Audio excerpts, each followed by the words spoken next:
Hello friends, चलिए आज की क्लास शुरू करते हैं। आज का हमारा टॉपिक रहेगा मरुस्थल। तो पृथ्वी पे जितने भी मरुस्थल हैं, जो जो इम्पोर्टेंट है, सब कुछ देखेंगे हम। उनके कोई विशेषता है किसी मरुस्थल की जहाँ से क्वेश्चन बनता है, वो भी देखेंगे। उसके पहले ये जानना जरूरी है कि मरुस्थल होते क्या हैं और बनते कैसे। जब ये जान जाओगे तो अपने आप निकाल लोगे कि कहाँ पे मरुस्थल है और कहाँ पे नहीं होगा। ठीक है, बहुत ध्यान से सुनना। इससे ना सिर्फ मरुस्थल, वर्षा का वितरण, पृथ्वी पर वर्षा कहाँ कम होती है कहाँ ज़्यादा, वर्षा का वितरण आप जान जाओगे। इसके बाद ताप और दाब की जो पेटियां हैं, ताप और दाब पेटियां, ये भी जान जाओगे। मरुस्थल क्यों बनते हैं वो भी जानोगे यहाँ से। ठंडी और गर्म जलधारा का क्या रोल होता है उसका जानोगे। सब चीज़ें एक दूसरे से जुड़ी हुई हैं, तो आप खुद से ही निकालना सीख जाओगे। इस तरीके से आपका कॉन्सेप्ट अभी बताएंगे। तो सबसे पहले तो मरुस्थल जान लो। मरुस्थल होते क्या है? तो मरुस्थल वो होते हैं, वो क्षेत्र होते हैं जहाँ पे 25 सेंटीमीटर से कम वर्षा हो। सालाना वर्षा क्या हो? 25 सेंटीमीटर से कम हो। 25 सेंटीमीटर से कम वर्षा होती है जब सालाना, तो क्या होता है कि मिट्टी में नमी नहीं रहती है। नमी नहीं रहती है तो इसके कण क्या होते हैं? बहुत कठोर हो जाते हैं। और धीमे धीमे ये कठोरता क्या होती है, इनका बाइंडिंग छूटने लगता है, तो ये धूल के रेत के कण में बदलने लगते हैं। जब हवा वगैरह का दबाव पड़ता है इस पर, तो ये रेत में बदलने लगते हैं। क्योंकि नमी क्या कार्य करती है? एक दूसरे को, कणों को बांधने का कार्य करती है। नमी इनको मिल नहीं रही है तो क्या होगा? ये कण टूटने लगेंगे। और यही मरुस्थल बनने का मेन रीजन होता है, वर्षा की कमी या नमी की कमी। ये तो हो गया मरुस्थल। अब मरुस्थल बन कैसे रहे हैं इसका हमें देखना पड़ेगा कि वर्षा जहाँ कम हो रही वहीं पे बनेंगे। क्यों कम हो रही उसके रीजन पे जाते हैं। तो वर्षा होने के पहले कारण जान लीजिए कि बरसात होती क्यों है। वर्षा के लिए दो ही चीज़ें मोस्ट इंपॉर्टेंट चाहिए। एक तो वायु चाहिए जिसमें नमी हो, वायु चाहिए आर्द्रता वाली, आर्द्र वायु। ठीक, दूसरी वायु ऊपर उठनी चाहिए। वही वायु बारिश करती है जो ऊपर उठती है। ऊपर उठती है तो इसका क्या होता है? टेम्परेचर कम होता जाता है। टेम्परेचर कम होता जाएगा तो इसकी सापेक्षिक आर्द्रता जो होती है वायु की, बढ़ती जाएगी। और जब सापेक्षिक आर्द्रता एक लेवल पे इसकी पहुंच जाएगी तो क्या होगा कि ये वायु संतृप्त होने लगेगी। संतृप्त होगी वायु, तो संतृप्त होने के बाद ये बूंद में बदलने लगेगी। संघनन जिसको बोलते हैं, बूंद में बदलना या संघनन, बादलों का संघनन। जब बूंद में बदलेगी तो इसकी क्या होगी कि इसकी अब क्षमता नहीं रहती है कि ये ग्रेविटी के खिलाफ ऊपर उड़ पाए। क्योंकि जलवाष्प क्या है? बूंद में आ गई। बूंद का क्या होता है? वजन ज्यादा होता है, तो ये सीधी पृथ्वी पे चली आती, इसलिए वर्षा होती है। तो वर्षा होने के लिए दो इंपॉर्टेंट चीज समझ गए क्या क्या है। एक तो वायु होनी चाहिए जिसमें आर्द्रता हो, और दूसरी क्या होनी चाहिए कि वायु ऊपर उठनी चाहिए। ये तो वर्षा के लिए। अब पृथ्वी पे कहाँ कहाँ वायु किस दिशा में चलती है ये अगर आपको पता चल जाए, और आर्द्र वायु कहाँ मिल रही है और कहाँ पे बिना आर्द्रता वाली वायु मिल रही, तो आप पूरी पृथ्वी पे अनुमान लगा पाओगे कि वर्षा कहाँ ज़्यादा हो रही, कहाँ कम हो रही। तो चलिए पृथ्वी पे चलते हैं, मैप बना लेते हैं। ये हो गया आपका, हल्का सा इधर करते हैं, ये हो गई आपकी पृथ्वी। ठीक है, पृथ्वी पे ये हो गया 0 डिग्री। सूर्य यहाँ पे चमक रहा है, यहाँ पे आपका सूर्य चमक रहा है डायरेक्ट सामने, तो तापमान यहाँ तो ज़्यादा होगा। तो जो 10 डिग्री होता है नॉर्थ से 10 डिग्री साउथ, इस पेटी को बोला जाता है निम्न वायुदाब पेटी। यहां से आप अभी आज ये भी जान जाओगे निम्न वायुदाब किसे कहते हैं, उच्च वायुदाब कैसे कहते हैं, कैसे बनती है। तो देखो, वायु जो होती है, अगर नीचे वायु की मात्रा ज्यादा हो, मात्रा ज्यादा मतलब उच्च वायुदाब, और मात्रा कम तो निम्न वायुदाब। अब जहां पे मात्रा ज्यादा है तो वहां से कम मात्रा की ओर वायु प्रवाहित होती है, हमेशा उच्च वायुदाब से निम्न वायुदाब की ओर प्रवाहित होती है। वायु का एक गुण और होता है कि वायु जब गर्म होती है तो ऊपर की ओर उठती है, गर्म होगी तो वायु कहाँ की ओर जाएगी? ऊपर की ओर, और ठंडी होगी तो ये वायु कहाँ आएगी? नीचे की ओर। बस ये सारे कॉन्सेप्ट समझना, इसी से ही सारी चीजें रिलेट हो जाएंगी। तो यहाँ पे सूर्य क्या है? डायरेक्ट चमक रहा है, तो यहाँ की वायु क्या होगी? गर्म होगी। गर्म होगी तो ये ऊपर की ओर उठेगी, ऊपर की ओर उठेगी तो नीचे वायु कम हो जाएगी, ऊपर ज्यादा वायु हो जाएगी। तो धरातल पे जब वायु कम होगी तो यहाँ बनेगा क्या? निम्न वायुदाब। इसलिए इस पेटी को बोला जाता है निम्न वायुदाब पेटी। जब यहाँ से वायु उठ के ये सीधी गिरती है 23 हाफ पे, जो 23 हाफ है आपका कर्क रेखा, और नीचे भी 23 हाफ है मकर रेखा। यहाँ पे ये वायु गिरेगी। तो जब नीचे वायु गिर रही है तो वायु ज़्यादा है नीचे, ये उच्च वायुदाब पेटी हो जाएगी। अब चूंकि मैंने बोला ध्रुव है, यहाँ पे तो हमेशा बर्फ जमी है, तो टेम्परेचर 0 डिग्री से हमेशा नीचे है। तो जहाँ पे टेम्परेचर कम होगा वहाँ पे क्या होगी, उच्च वायुदाब पेटी, क्योंकि वायु हमेशा धरातल पर रखी रहेगी। और जब यहाँ पे ये हो गया 90 डिग्री, 23 हाफ की हम बात कर ही चुके, तो बचे 66 हाफ। 66 हाफ पे फिर से आपकी निम्न वायुदाब पेटी बनती है। क्यों बनती है यहाँ पे, क्योंकि यहाँ से जो वायु धरातल से आती है और यहाँ से आती है, ये वायु आएगी आपस में टकराएगी, फिर ये ऊपर उठ जाएगी, तो टकरा के भी ऊपर उठेगी वायु, तो ये क्या हो जाएगी आपकी, ये निम्न वायुदाब पेटी है, 0 डिग्री वाली निम्न वायुदाब पेटी है। ये 90 वाली उच्च वायुदाब पेटी है, और आपकी 23 से 35 के बीच वाली भी आपकी क्या है, उच्च वायुदाब पेटी। अब इन वायुदाब पेटियों, जहाँ निम्न वायुदाब है यहाँ ऊपर उठेगी, इसलिए यहाँ वर्षा होगी, जहाँ उच्च वायुदाब है वहाँ नीचे गिरेगी, तो उस अक्षांश पे वर्षा होने के चांसेस कम रहेगी। ये एक रीजन है वर्षा कम होने का। ठीक, दूसरा आते हैं कुछ पवनें पृथ्वी पे, फिर से पृथ्वी का एक मैप बनाते हैं। कुछ पवनें पृथ्वी पे क्या होती है, परमानेंट चलती हैं। 3 प्रकार की पवनें होती हैं। एक होती है आपकी, ये 0 बना लेता हूँ, 30 डिग्री तक आपकी चलती है व्यापारिक पवनें, नॉर्थ से 30 साउथ तक। ठीक है, ये चलती हैं, तो ये आपकी पूरब से पश्चिम की ओर चलती है, ऊपर से नीचे की ओर। जैसे मैंने बताया, ऊपर से नीचे क्यों चलती है, क्योंकि ऊपर उच्च वायुदाब है और नीचे निम्न वायुदाब है, तो वहाँ से ये चलती। फिर 30 से 60 के बीच में आपकी चलती है पछुआ पवनें, जो पश्चिम से पूरब की ओर चलती हैं, और फिर यहाँ ध्रुवी पूर्वा, ये भी पूरब से पश्चिम की ओर चलती हैं। ठीक है, ऐसे ये चलती हैं। अब ये पवनें यहाँ से चल रही पूरब से पश्चिम की ओर, तो ये क्या है, यहाँ समुद्र है चारों तरफ, समुद्र से ये पानी उठाएंगी, जलवाष्प उठाएंगी और ये चलेंगी। तो बारिश यहाँ पे जैसे ही ऊपर उठेंगी तो बारिश यहाँ से करते हुए आएंगी, और जैसे ही पश्चिम की तरफ आएंगी, 30 नॉर्थ से 30 साउथ के बीच की बात हो रही है, तो जैसे ही पश्चिम की ओर आएंगी वर्षा की मात्रा क्या हो जाएगी, अपने आप कम होती जाएगी। इंडिया के सापेक्ष तो ये पूरी तरीके से होता है। ठीक है, तो इस तरीके से एक तो वर्षा कम होने का चांस ही है। दूसरी, वर्षा का निर्धारण क्या करता है, उच्च वायुदाब जहाँ पे पेटियां हैं, उच्च वायुदाब पेटियां, वहां पे भी वर्षा कम होती है। क्यों होती है, मैंने बताया कि वहां पे वायु नीचे गिरती है, तो नीचे की ओर गिरने वाली वायु वर्षा नहीं करती। तो 23 हाफ से 35 तक आपकी क्या होगी, यहाँ पे मरुस्थल, अधिकतर मरुस्थल यहाँ मिल जाएंगे आपको। दूसरे आपको मिल जाएंगे व्यापारिक, जो 30 से 30 वाला क्षेत्र है, 30 नॉर्थ से 30 साउथ वाला क्षेत्र, यहाँ पे पवनें क्या है, पूरब से पश्चिम की ओर चल रही है, तो वर्षा की मात्रा पश्चिम की ओर कम होती चली जाएगी।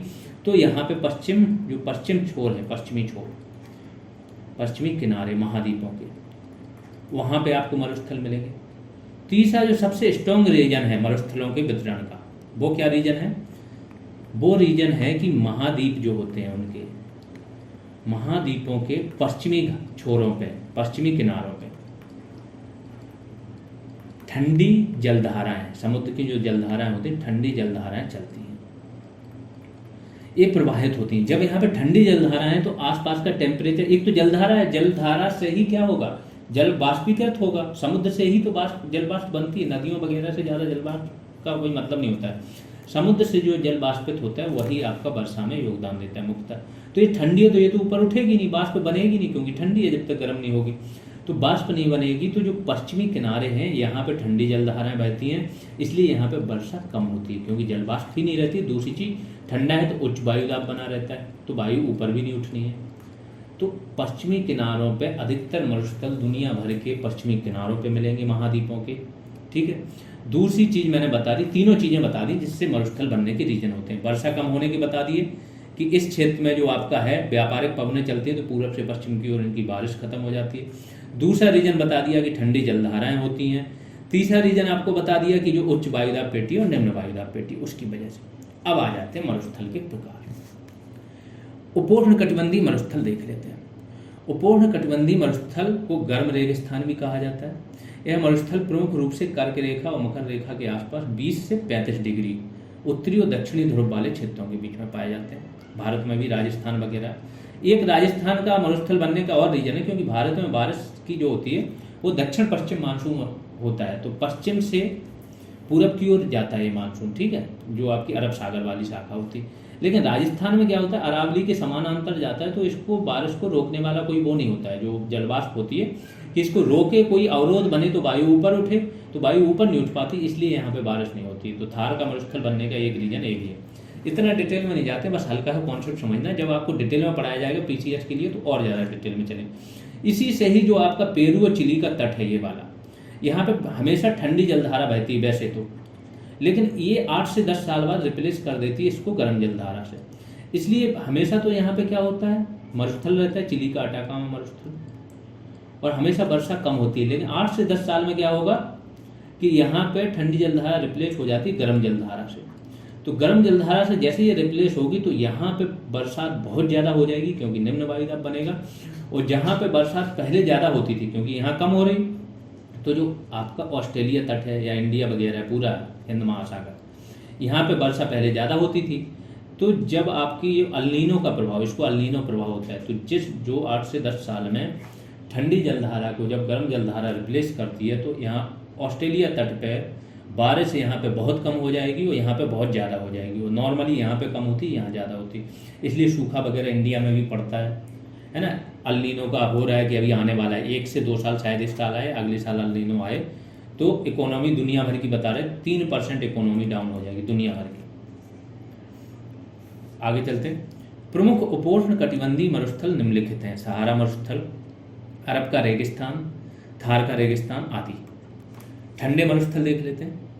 ठंडा मरुस्थल ऐसे क्षेत्रों में पाए जाते हैं जहाँ पर वर्षा कम होती है लेकिन तापमान भी कम रहता है। ये मैंने बताया आपको कि ठंडा मरुस्थल भी होता है, क्योंकि जहाँ पे ठंडी जलधाराएं रहे या ठंड रहे तो वहाँ वायु ऑलरेडी नीचे रहेगी। प्रमुख ठंडे रेगिस्तान कौन से हैं? गोबी रेगिस्तान, टकला मकान और लद्दाख का जो मरुस्थल है वो भी ठंडा है। फिर तटीय मरुस्थल देख लेते हैं। अनेक समुद्री तटों पर वर्षा की कमी के कारण रेगिस्तान पाए जाते हैं। महाद्वीपों के पश्चिमी भाग में क्या होता है, ठंडी जलधाराएं बहती हैं, जिस कारण से जलवाष्प नहीं बनता और पश्चिमी हिस्सों में अपेक्षाकृत कम वर्षा होती है। तीसरा रीजन तो कहीं दिया ही नहीं होगा जो मैंने बताया ना, वर्षा के वितरण वाला, तो ऑलमोस्ट सारी चीज़ें कवर हो जाएंगी। यहाँ से सब लगा पाओगे कि कहाँ वर्षा ज़्यादा होगी, कहाँ कम होगी, प्लस मरुस्थल कैसे बनेंगे। जैसे एक चीज़ और है, पहाड़ जैसे है ना, कोई पहाड़, मरुस्थल एक जगह और बनते हैं, जैसे पश्चिमी घाट है, तो पहाड़ है तो वायु यहाँ से आ रही है तो इस पहाड़ के सहारे ऊपर उठेगी, इसको पर्वतीय वर्षा बोलते हैं। ऊपर उठेगी और फिर जहाँ पे ये संतृप्त हो जाएगी, संघनित हो जाएगी, वहाँ वर्षा कर दें। तो जो पहाड़ की दूसरी ढाल है वहाँ तक बारिश पहुँच ही नहीं पाती, यहीं पे वर्षा पूरी करती रहती है। तो दूसरा जो है यहाँ पे भी वर्षा कम होगी, जिसको बोलते हैं वर्षा विमुख ढाल, पवना विमुख ढाल भी बोलते हैं, ठीक है। तो जैसे दक्षिणी अमेरिका देश चिली में एंडीज पर्वतमाला के पश्चिमी तरफ और प्रशांत महासागर के किनारे अटाकामा मरुस्थल स्थित है। ध्रुवीय मरुस्थल देख लेते हैं। पृथ्वी के ध्रुवों पर वर्षा नहीं होती, जैसे मैंने बताया कि ध्रुवों पे क्या होता है, आपका उच्च वायुदाब हमेशा बना रहता है, 90 डिग्री वाली पेटी है आपकी, तो यहाँ पे क्या वर्षा नहीं होती, जिस कारण से वहाँ पर किसी प्रकार का जीवन यापन नहीं है।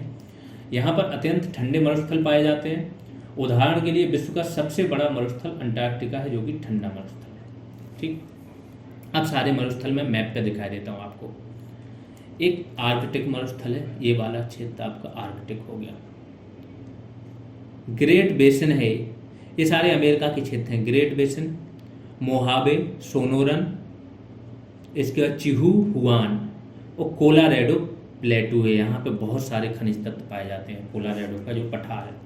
इसके नीचे चले जाते हैं तो ये सेचुरा मरुस्थल है। अटाकामा, चिली का अटाकामा सबसे गर्म मरुस्थल है ये, चिली का अटाकामा। फिर मोंटे है और पेटागोनिया है, ये पठार भी है पेटागोनिया का, मरुस्थल भी है, ठीक है। इसके बाद चले जाते हैं नामीब, नामीब मरुस्थल है ये, नामीब, ठीक है, नामीबिया में। कालाहारी मरुस्थल है ये वाला। सहारा मरुस्थल दुनिया का सबसे बड़ा, 10 से 12 देशों में फैला हुआ है। मोरक्को से शुरू होता है, मोरक्को, अल्जीरिया, ट्यूनीशिया, लीबिया, मिस्र।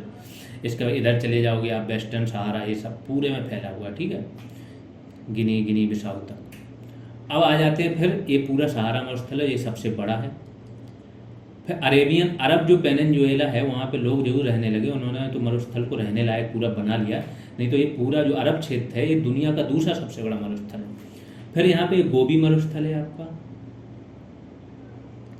टकला मकान या टकला मकान है।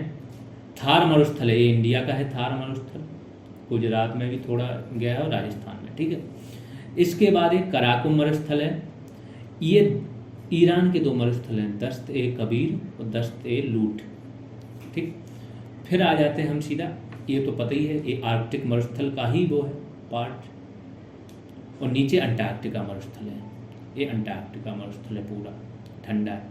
फिर ऑस्ट्रेलिया की मरुस्थल देख लेते हैं, ये तनामी मरुस्थल है, एक ग्रेट सैंडी मरुस्थल है, एक गिब्सन है, एक ग्रेट विक्टोरिया मरुस्थल। ऑस्ट्रेलिया के मरुस्थल पूछे जाते हैं, जो पूछे जाते हैं वो इंपॉर्टेंट बताए दे रहा हूँ। ये ऑस्ट्रेलिया के सारे हैं, सहारा हो गया आपका, ये चिली का अटाकामा हो गया, एक का दस्ते कबीर, दस्ते लूट, गोबी, ये सारे आपके इंपॉर्टेंट हैं। इंडिया का थार तो है ही है, ठीक है, थोड़े बहुत और सारे नाम हैं।